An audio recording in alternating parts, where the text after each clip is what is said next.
Hello everyone and welcome back to this week's episode of Keeper's Corner, Rescue Talk for Real.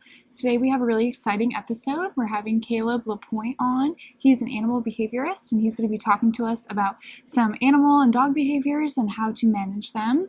We still have our goal to reaching 1,000 subscribers. This way we can start generating money for the rescue and to continue to expand it.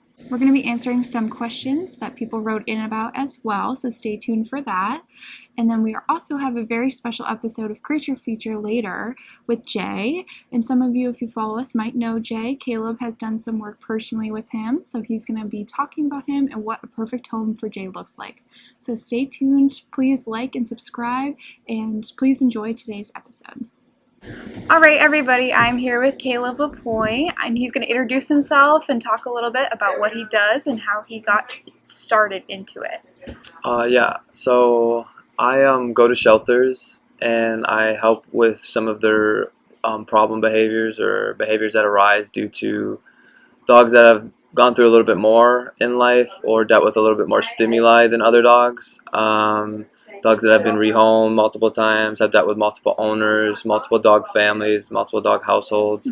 So I really go around and I like to study the behavior and alter it. Altering normally comes second because it's really hard to alter behaviors in shelter environments. That's why they really advocate for adopting, because adopting a dog and fostering dogs allows them to express more of their personalities and less problem behaviors most of the time when they are in a settled environment. Yeah, it's more calm, and you get to see the dog as who they actually are, because when we put a bunch of dogs in kennels and they're next to each other, they work each other up all the time, so it's hard to gauge the dog's personality while they're here with us. Oh yeah, and you can definitely see the dog's personality come out at shelters, but most of the time you'll see more defensive strategies and aggressive strategies at shelters, because dogs are animals still.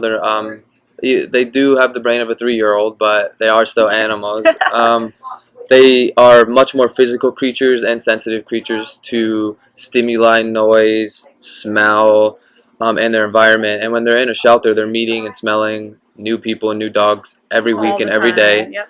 And this can be really stimulating for a dog who hasn't really been taught the tools or behaviors to deal with so much stimuli or over arousal or neglect and abuse cases, or even neglect. That's the worst cases is definitely when you get neglect and abuse cases, because that teaches dogs to either resort to learned helplessness or extreme forces of aggression, because they've learned that the only way to defend themselves is through biting most of the time. And how did you get started into this? Like, what piqued your interest? Was it one specific thing, or you've just always been interested? I have not always been interested in animals. I actually have a degree in chemistry. Oh, wow. I was mostly into science for my college years. I got my degree. Well, I dropped out first, went back to college and got my degree last year. But I got into dogs about 2.5, 3 years ago when I got my first job at a boarding facility. You probably saw all kinds of dog behavior at a boarding facility. I worked at a boarding facility for 2 years, and those 2 years, in the beginning, I didn't know much about body language or temperament or the difference between why males and females, how they treat each other, their social dynamics. But I mostly studied body language for the first 2 years.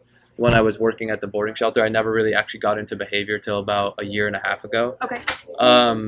I was mostly interested in watching and socializing animals and see how they interact with each other, watching body language, understanding the difference in high energy, low energy dogs.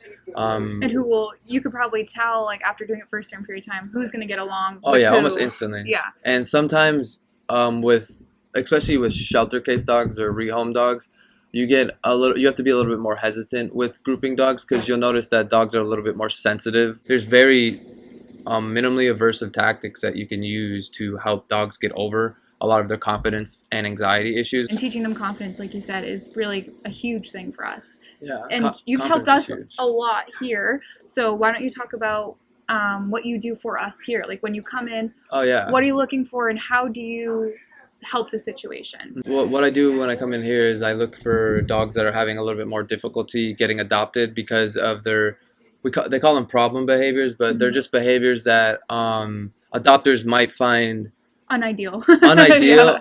They honestly, most of the time, I feel like it just makes people uncomfortable because they don't really understand the intentions behind it. Right. So, I mean, aggression in a dog to most people just looks mean. It doesn't look like there's a reason behind it most of the Right. time.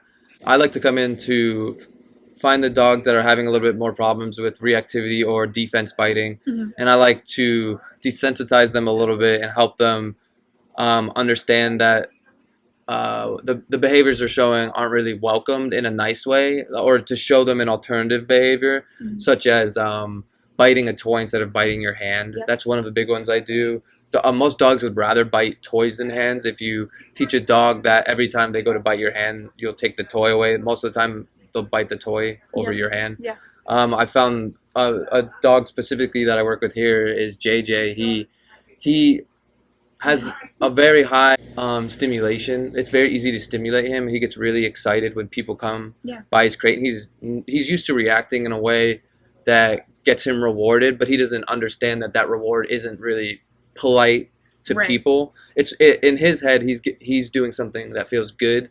Because But he was never taught any different. yeah, he was left outside for most right. of his life. So So he's learning how to show his excitement in Mhm. what we as humans would call appropriate. yeah, But for him, he's learning just now how to do that, and Caleb's done a great job with him. And also, Caleb's super valuable to us because we don't get to sit and watch behaviors with our animals for as long as he comes in and does. And then he also gives us the tools that we need to work better with that animal. And even since him working with JJ, he's done amazing. He'll make friends a lot faster now that we understand why he was reacting the way he was. yeah.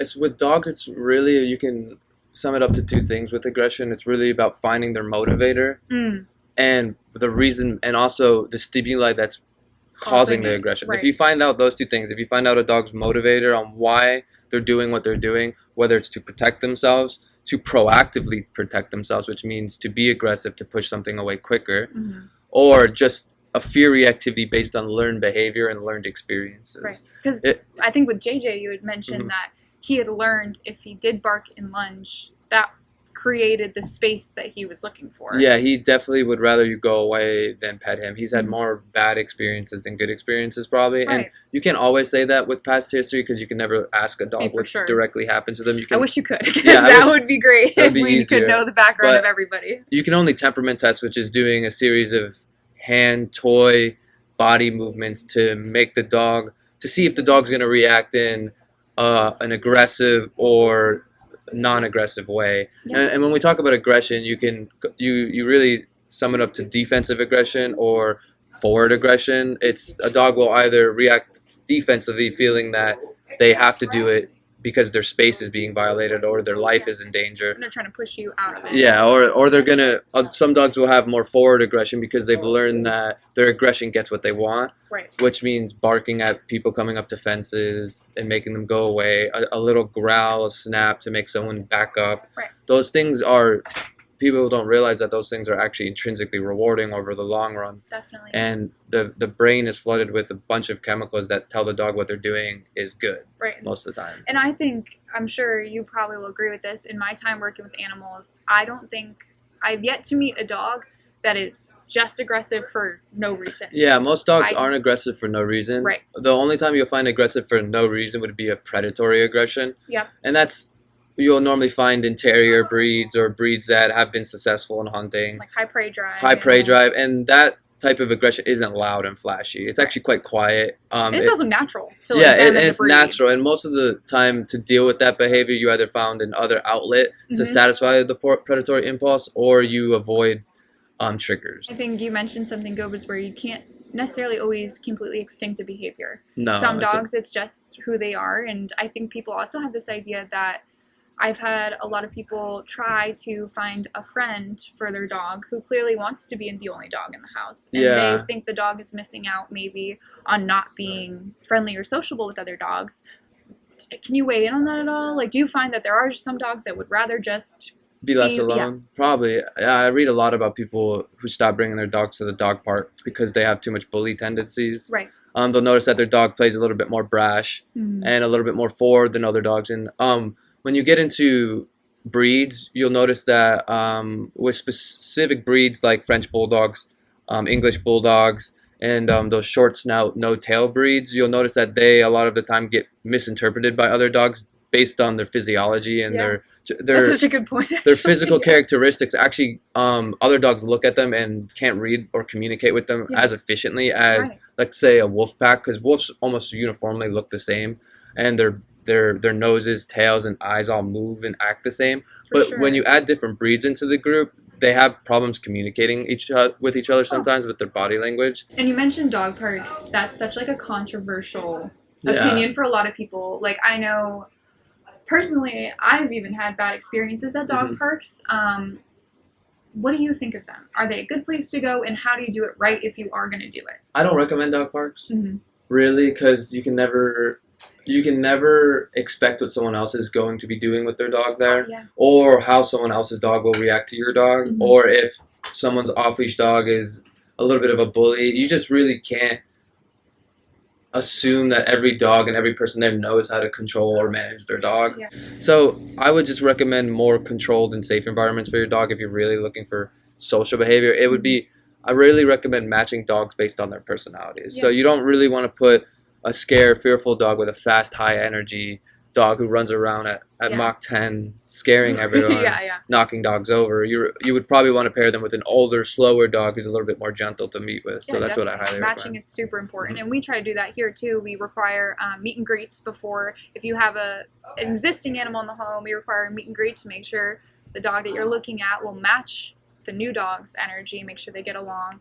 And we won't place a dog that we don't think is a good fit, because sometimes dogs just don't mesh, just like people sometimes don't mesh. So it's important to, like you said, match behaviors and energy level. One thing I want to talk about is we got some questions on Facebook about leash pulling and what it looks like walking outside and how to maybe fix the problems with the leash.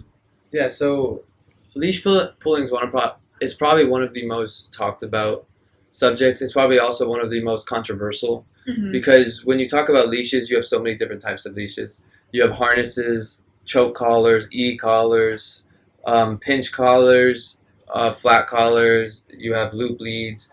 You have there's so many, and So everyone many. will recommend something else too, depending And swear on. by it. and swear Everyone's by it, yeah. one thing. Yeah. What I recommend is starting from scratch with dogs and introducing them to maybe a new form of collar pressure if you're really having trouble.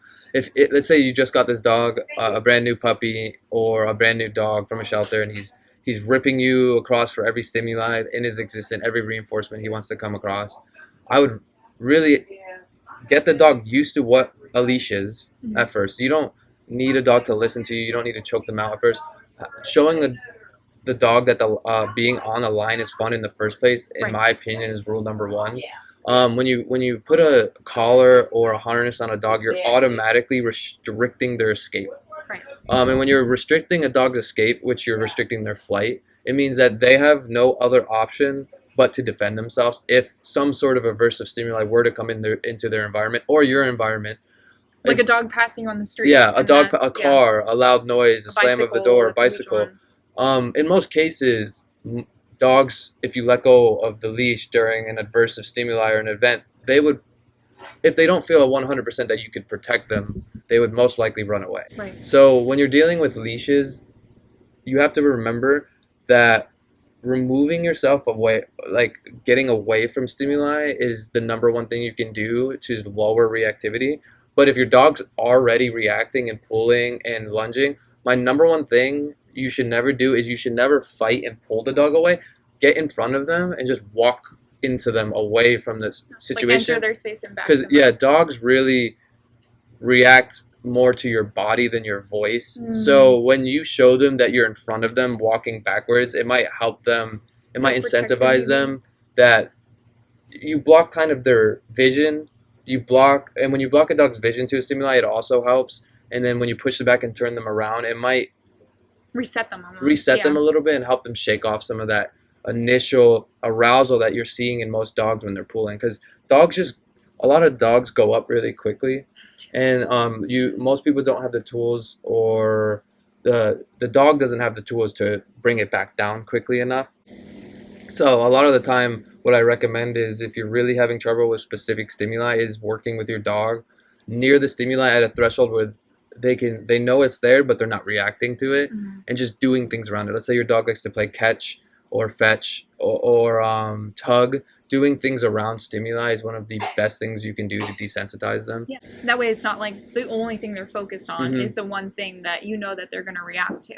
And building a positive association with it. if you misuse a prong collar, you'll notice that dogs get really good at tugging through a prong Yeah. collar because they say it's supposed to help with pulling, but in reality, prong collars are supposed to It's like a correction. It's not yeah, like a it's supposed to distribute pressure evenly across the trachea so you don't collapse the trachea. That's the point of a prong collar or a pinch collar. When you're pulling and pulling on a prong collar, it's acting as a normal collar. Yeah. Most of the time, the real effectiveness of a prong collar comes from the pinch aspect of it, is when you snap it quickly. Yeah. Well, we don't really need to talk about that here Mhm. because we don't really do correction based stuff. It just depends on the dog, basically. Right. Honestly, some dogs will find you see those videos of a little tap on the butt will scare a dog, but some dogs enjoy it. Right, Like, yeah. depending on the sensitivities of the dog, you'll definitely see some dogs will find will find specific forms of punishment or negative reinforcement more aversive than others. Mhm. And when we're talking about using um, the Lima method, which is what they call it, the least intrusive, minimally aversive methods, they call it. When we deal with those methods, it just means we're asking the dog to be uncomfortable in the nicest way so they're not over threshold. Right. What you really want to avoid with reactive dogs, especially if you're dealing with leash reactivity, and a dog's eyes are rolled in the back of their head, they're barking, they're lunging, and Not paying attention to you. they're not paying at all. attention to you. That's what we call the red zone. You don't want to be in that zone because there's no learning taking place. Yes, All yeah. that's happening is the too many neurotransmitters are flooding the brain and rewarding the dog. And let's say you adopt the dog from a shelter who's 4 years old and has gone through most of his learning history. Basically nature nurture, we call it. It's Mhm. just they've been bred, they have their genetics, and then they've already gone through their life, and their personalities and temperament are almost set in stone Right. by year 2, year 3. And when you're talking about those temperaments, those dogs are super sensitive. So, the way their brain works, they probably, let's put it into perspective. Those dogs have probably reacted hundreds, even thousands of times, right? Yeah. In their whole life, that brain has now formed an addiction to that reaction. The dog actually finds it very rewarding to react in that way because it's been so successful so many times that it knows no other way or behavior. And it knows that is going to get me what I want. Yeah, and then that's what, when you get into behavior modification, teaching alternate behaviors is really what you want to do. Teaching behaviors that are socially acceptable, right? Not behaviors that scare people or are deemed aggressive, right? Yeah. And I wanted to talk about one more thing about training as a whole. What is your thoughts on crate training? I know that for me personally, I've always crated my dogs and made it a safe space for them. Yeah. The crate is not a form of punishment by any means. It should be a safe retreat for the dog. So would you suggest that people do crate train? Yes. Yeah. You should always crate train a dog. Yeah. Even starting 8 weeks old. Right. You should start crate training a dog. There should never ever be a negative association with a crate. Yeah. No punishment, no leash correction, no e-collar correction, no yelling, no nothing when they're in the crate. I don't care if your dog went to the bathroom in the house. If you make the crate a safe space, you'll thank yourself later in life, because when you teach dogs how to relax in a comfort zone and how to activate their parasympathetic nervous system to calm themselves down on beds, in cages and stuff like that, it really helps them deal with stressors and stimuli way better, even in other environments. Yeah. Because it shows them that they have their own space to be Exactly. safe in. Yeah, and people have this idea that, oh, I would never put my dog in a crate because it's so mean. It's like, safe. no, like the dog enjoys being in there. Like, I know for my dog at home, if we leave the crate open, if he like hears something outside or anything, if he's nervous, he goes right in there and he chills and waits till he's ready to come out. Like he prefers to be in there. It's also, it can be safer too if you do crate train a dog. I know some dogs have really bad separation anxiety. They can get into stuff if you're not home. So the crate is always a great option. I know people don't if they're not familiar, they don't love the idea, but it's definitely something to look into, especially with a puppy as well. And dogs can hurt themselves if you leave them at home. 100%, yeah. They can chew wires, they can break glass, they can eat stuff that's poisonous. Yeah. Crate training is just a super good way to have peace of mind when you leave your house. Exactly. And to not, and if you socialize your puppy properly and allow them to be by themselves at times, they'll learn how to regulate their own stress. And they'll be more independent, and that's good for them, is to be able to they can't always look at you for reassurance, so you need to create something that they can go and do that on their own. And dogs might not love the crate if it's something you're introducing, but you just got to make it comfortable. Covering it sometimes helps. Playing music, rewarding giving them a when they interact with it, making it basically the most positive experience ever. Definitely. But yeah, no punishment when they're in the crate. Let's say they're in the crate and you're yelling at them about something they did 10 minutes ago. The dog has no idea that that's what you're upset about. It's going to assume that if it's in the crate, you're going to be yelling at it and upset with it. Because they're in the crate. Yeah. And they'll start associating the crate with punishment. Mm-hmm. So whenever you point out the crate or want them to go in the crate, they'll probably avoid it and they'll be quite aversive towards the crate. I do want to make sure that you get your information out there.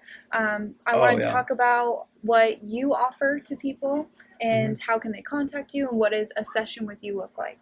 Yeah, so you can contact me mostly through my number, which is 518-605-2932. Normally most people contact me for behavior evaluations.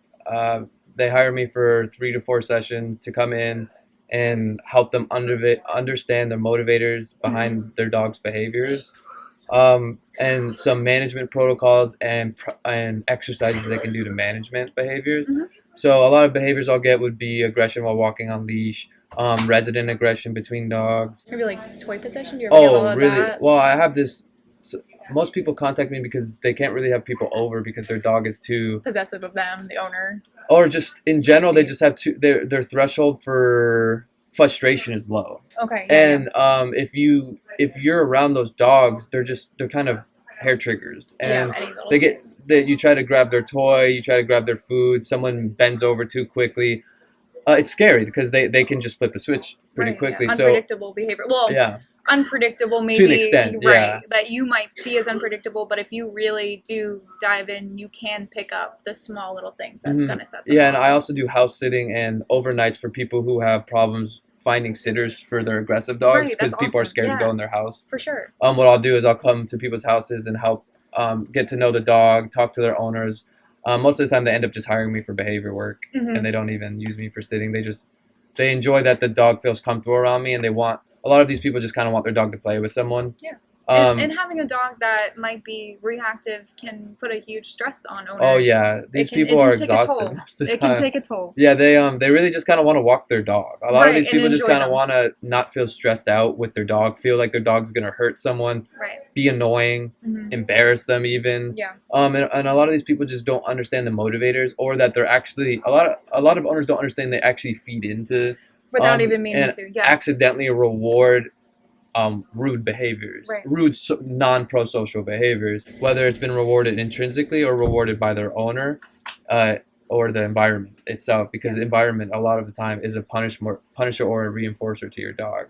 And a lot of people need to understand that when you're going into the environment, most of the reinforcers are more important than you, and that you have to learn how to find motivators for your dog to not get distracted in high stimuli environments. And then also being able to, like you mentioned, when they do get into that red zone that you're talking about, figuring out a way to bring your dog back down and being able to get them back into a place where you can start doing the work again. Yeah, management protocols are huge. I see a lot of bully tactics within resident families where the dog will take treats or get mad at other dogs for taking their position on the couch. And you see a lot of possessiveness and resourceness in resident families. And I tell a lot of families how to deal with that if you don't want fights breaking out. It's just management protocols.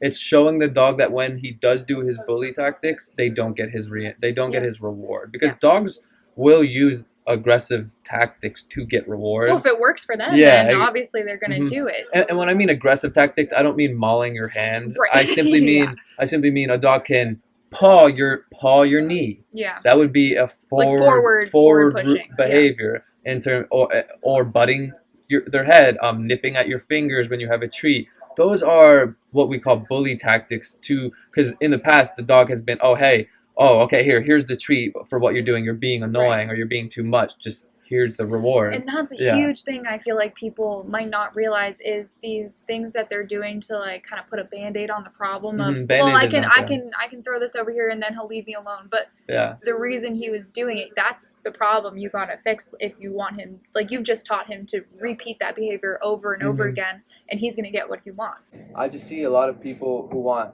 quick fixes because I know dog training and behavior takes a lot of time. It's an everyday thing for about 2 hours a day you'd have to do. For real behavior, true behavior modification it's an everyday thing. It doesn't. But for obedience and basic learning, that you can do 15 to 30 minutes a day. And what I highly recommend is if you actually have a behavior you're experiencing problems with, which is aggressive behaviors, reactive behaviors, or antisocial behaviors from your dog, I don't recommend slapping an e-collar and prong collar and suppressing it. Most of the time when you go to suppress a behavior, it just comes back later really aggressively, or it resurges into a new behavior. What I really recommend is finding out either through a behaviorist or through your own research what your motivators that your dogs enjoy. So a lot of the time dogs are just finding their own reinforcement or distraction or thing to do, and if you have them sit down and do 15 to 20 minutes of obedience work or leash work without too much pressure on them, you'll get results in a much more relationship and cooperation building way. And in a it forceful should be like way. a bonding thing when you're working with your dog. It shouldn't just be like work. You should get closer, and the dog will better understand you. I do want to include Caleb's information, so I'll put that across the screen, and you can contact him if you're having some behavioral issues that you would like his opinion on, and I think he'd be more than happy to help and answer those calls for you guys. But thank you, Caleb, for coming in and talking with us today. All right, bye, guys. All right, so today's episode of Creature Feature, this is JJ, and Caleb's going to talk a little bit about JJ because he does have some special requirements for a home. JJ has been here since May. He is a Chihuahua. Do you remember how old he is? I can't remember off the top of my head. Is he 4.5? I think he's around four and a half, 5. Yeah. And he's a great dog. He just takes a little bit of time to warm up to people. So Caleb's going to talk about what a good home for JJ would look like.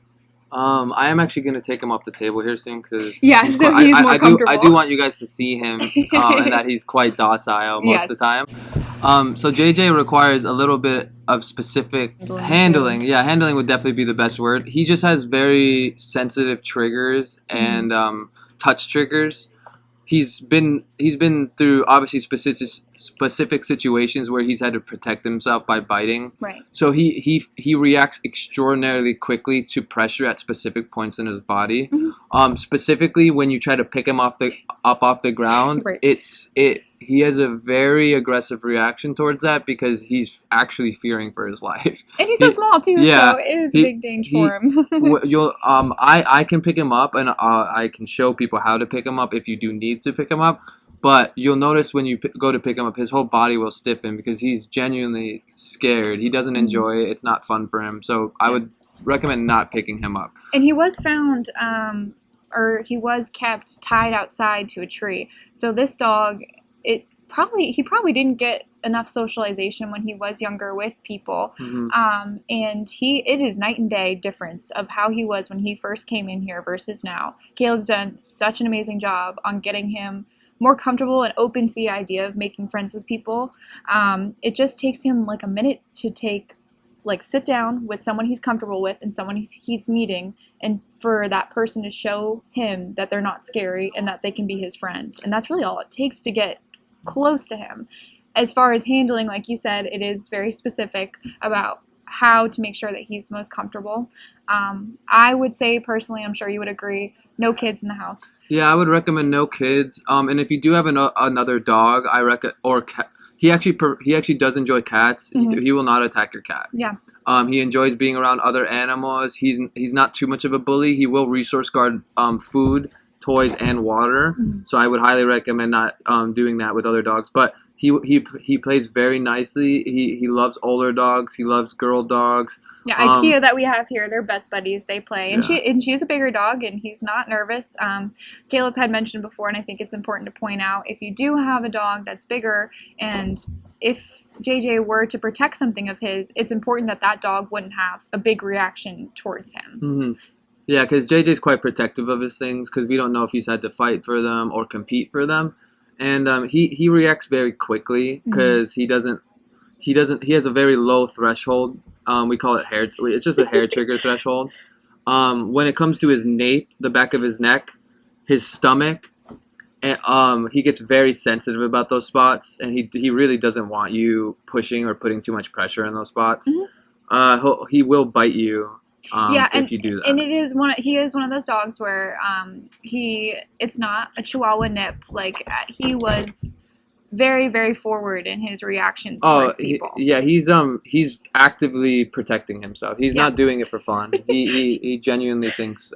It's so crazy to see him now, like how chill he's he used to be unhandleable. Really, we quite couldn't reactive, handle him. but And this dog has made such progress in the past couple of months, and he would continue to do so, and he would make such an amazing dog for somebody. He'd be so loyal. I really and recommend fun. he really needs his own space to decompress. He does really well when he's left alone to his own devices.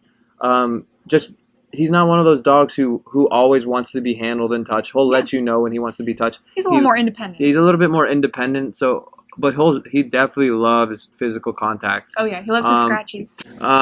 When he gets a home and he gets his own safe space, I actually think his defensiveness will decrease. Right. So most of the time, all it takes is just for someone to come sit down outside his crate and welcome him instead of. You really just can't pressure these dogs and forcing them. They have to do their own. Yeah. At their own pace. So yeah, if you are at all interested in JJ and you want to come in and sit with him and meet him, become friends with him, which is the most important thing to do first, then you guys can come in and visit him. He is looking for either a foster situation or a foster to adopt would be so ideal. So to learn more about JJ, you can go to our website, kindkeeper.org, or to look at any of our other adoptable animals. So thank you guys so much for joining us. Please like and subscribe, and hopefully someone out there is a perfect home for JJ.